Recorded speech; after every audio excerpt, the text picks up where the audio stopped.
नमो भगवते वासुदेवाय।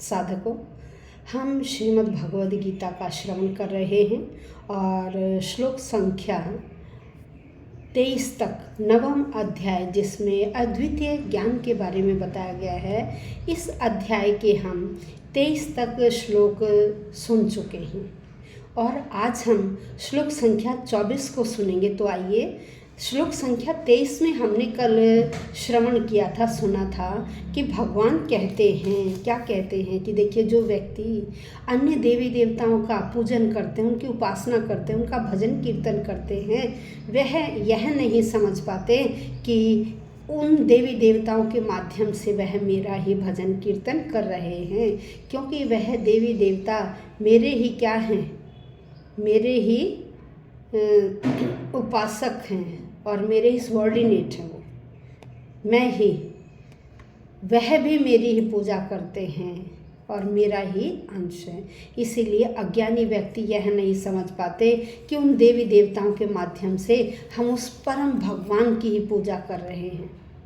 तो आइए, श्लोक संख्या 24। अब इस 24 में भी यही बता रहे हैं श्री कृष्ण कि देखिए, जितने भी ये यज्ञ आदि करते हैं अन्य देवी देवताओं के, उनका भोग करने वाला, संसार में तो वह व्यक्ति भोग करते हैं, लेकिन उन यज्ञों के फल का जो भोगता है ना, वो वास्तव में वो देवी देवता नहीं है जिनके नाम से वह कर रहे। वास्तव में मैं भोगता हूँ, वास्तव में मैं ही उन यज्ञों का भोगता हूँ और उनका स्वामी भी मैं ही हूँ। लेकिन अज्ञानी व्यक्ति अलग अलग देवी देवताओं के नाम से उन्हें जानते, वह यह नहीं जानते कि यह देवी देवता भी मैं ही हूँ।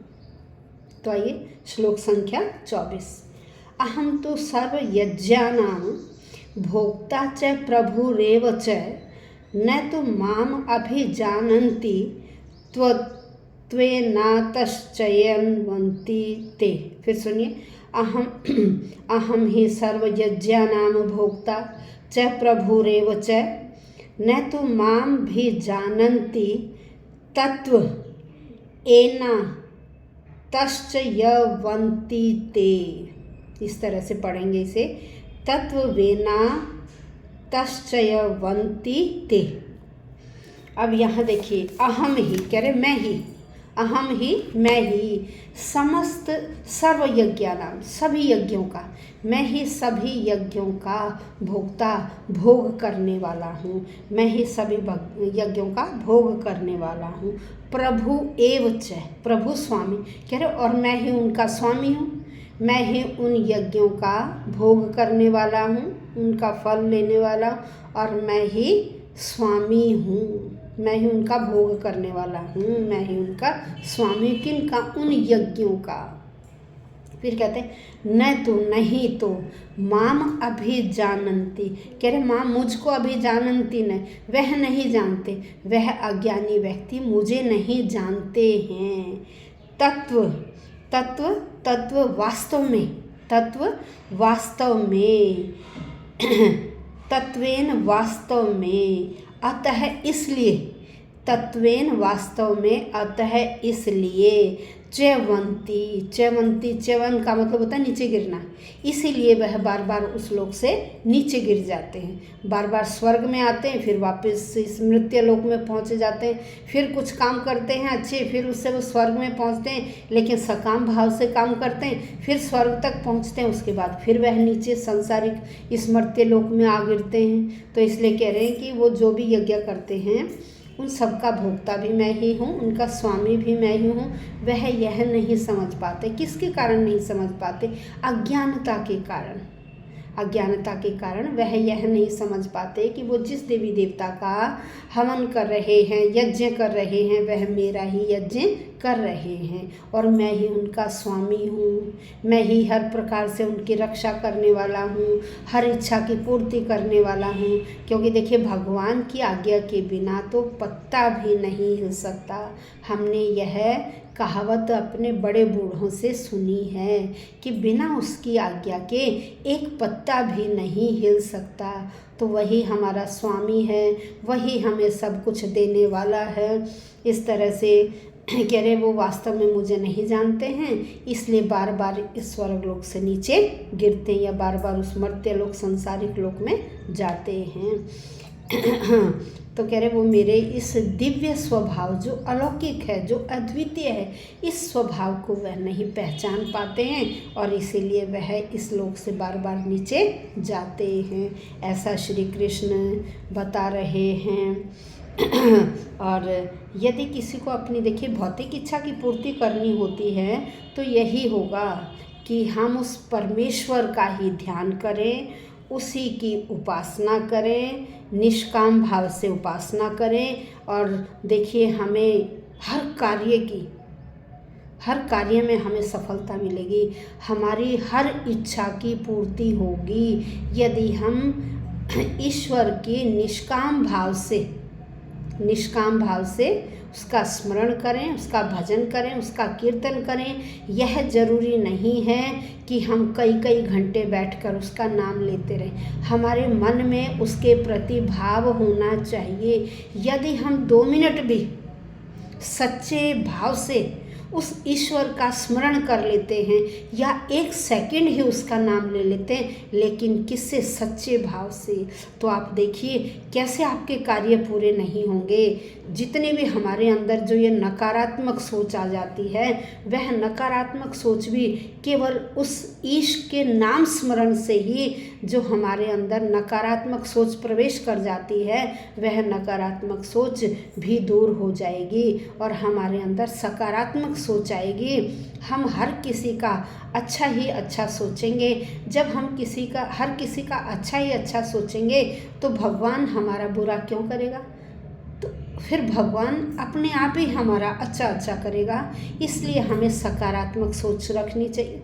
कभी भी अपने मन में किसी दूसरे के प्रति बुरे विचार नहीं लाना चाहिए और उस ईश को याद करो, उस भगवान का नाम लो सच्चे मन से, सच्चे भाव से। तो फिर आप देखिए कैसे आपके कार्य पूरे नहीं होंगे। मैंने आपको बीच में एक कहानी बताई थी एक दिन कि एक बार एक राजा थे और एक बहुत बड़े पंडित थे। वह किसी देवी देवता के स्थान पर मंदिर के पास रहते थे और भगवान की पूजा करते, लेकिन मन में भाव नहीं थे, क्योंकि कुछ व्यक्ति दिखावा करते हैं। अगर मन में सच्चे भाव हैं तो भगवान हमसे अवश्य प्रसन्न होगा। आप सच्चे मन से भगवान को याद करके देखिए।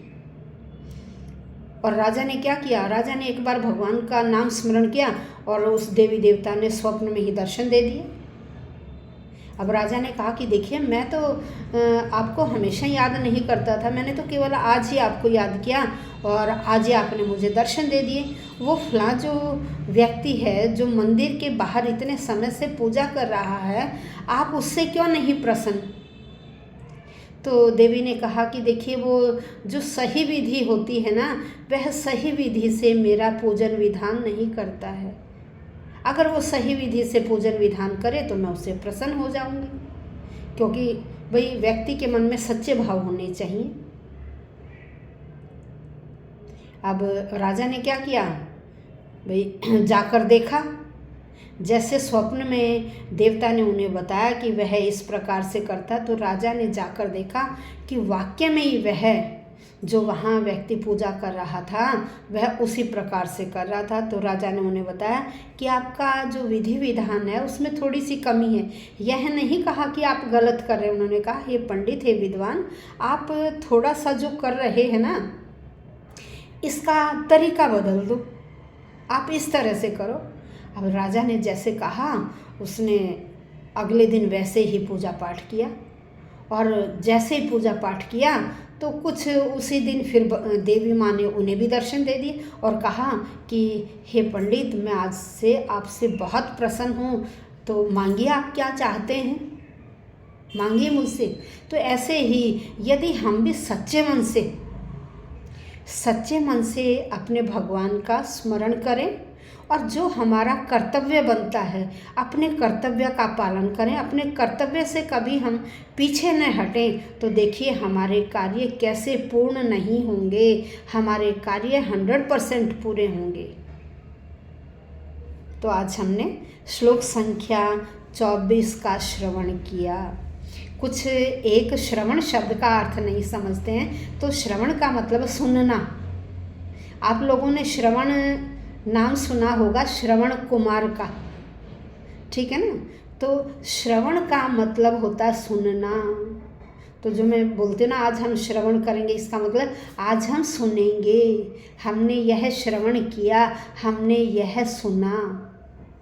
आपको मैंने आज इस शब्द को भी क्लियर कर दिया, क्योंकि कुछ एक हो सकता है, कुछ एक की समझ में नहीं आया हो, तो आज मैंने ये शब्द भी आपके लिए स्पष्ट कर दिया। अब आप अच्छी तरह से समझ जाएंगे।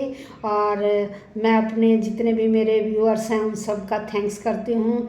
डेली आप भी सुनिए, अपने बड़े बूढ़े जो घर में हैं उनको भी सुनाइए, अपने रिलेटिव्स तक लाइक कीजिए, शेयर कीजिए। अगर किसी ने चैनल को सब्सक्राइब नहीं किया है तो सब्सक्राइब करें। और